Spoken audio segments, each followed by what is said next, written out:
All the comets that we can see from Earth are orbiting the Sun, but some belong to a special group called sun-grazing comets.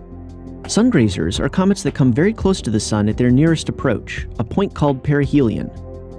To be considered a sun-grazer, a comet needs to get within about 850,000 miles from the Sun at perihelion. Many come even closer, even to within a few thousand miles. Being so close to the Sun is very hard on comets for many reasons.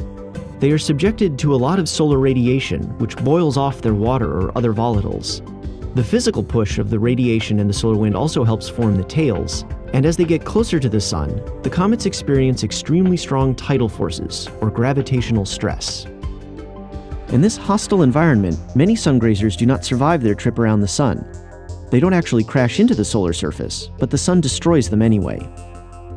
Many sun-grazing comets follow a similar orbit, called the Kreutz path, and collectively belong to a population known as the Kreutz group. In fact, close to 85% of the sun-grazers seen by the SOHO satellite are on this orbital highway. Scientists think one extremely large sun-grazing comet broke up hundreds or even thousands of years ago, and the current comets on the Kreutz path are the leftover fragments of it. As clumps of remnants make their way back around the Sun, we experience a sharp increase in sun-grazing comets, which appears to be going on now.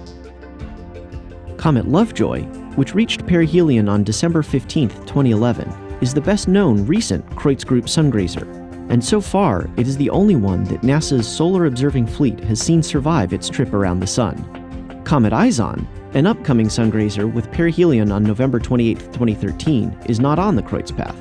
In fact, ISON's orbit suggests that it may gain enough momentum to escape the solar system entirely and never return. Before it does so, it will pass within about 40 million miles from Earth on December 26th, assuming it survives its trip around the Sun. All comets are great laboratories for scientists to learn more about our solar system, but sun-grazing comets can also help us learn about the Sun.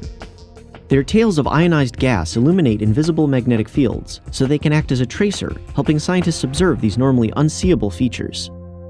Such fields have even ripped off comet tails, allowing astronomers to watch them blowing in the solar wind, a wind that abruptly accelerates between 1 and 5 million miles from the Sun. Because of this, researchers will be watching ISON and other sun-grazing comets very closely. And since we are in a period of high sun-grazing comet activity, scientists can expect many more chances to watch these beautiful, natural research satellites in the coming years.